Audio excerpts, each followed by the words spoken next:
Target ng DepEd na maprosesong higit sa 100,000 promotion para sa mga guro at school heads ngayong taon bilang bahagi ng hakbang upang tugunan ang matagal ng career stagnation ng pampublikong paaralan. Inanunsyo ito ni Education Secretary Sani Angara kasabay ng oath-taking ng 418 na bagong promote ng mga guro at school heads bilang bahagi ng Expanded Career Progression System ng DepEd. Layo ng programa na pabilisin ang career advancement ng mga guro sa pamamagitan ng mas pinadaling proseso ng promosyon at pagbawas sa mga nakaantala dahil sa bureaucracy upang matiyak na ang mga guro ay makatanggap ng nararapat na pagkilala at professional development. Nagbabala ang PNP Anti-Cybercrime Group sa posibleng pagtaas ng online scams. Kasunod ang pagpapatupad ng 4-day work week at work-from-home setup dahil mas maraming oras na ilalaan ang empleyado sa internet. Ayon sa ACD Director, inaasahang tataas ang aktibidad sa online shopping at delivery services na pwede ring samantalahin ng mga sindikato. Mahigpit ding pinag-iingat ang publiko laban sa peking accommodation at tour packages, lalo na ngayong papalapit na ang Semana Santa. Mula Enero hanggang Pebrero, umabot na sa 29 vacation-related scams ang naitala. Kaya pinapayuhan ng lahat na maging maingat bago magpalabas ng pera online.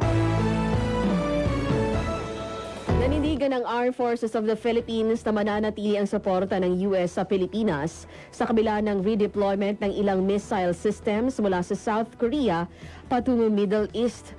Ayon kay AFP spokesperson Trinidad, walang pagbabago sa antas ng tulong ng US at wala ring indikasyon na aalisin ng kanilang military assets sa bansa.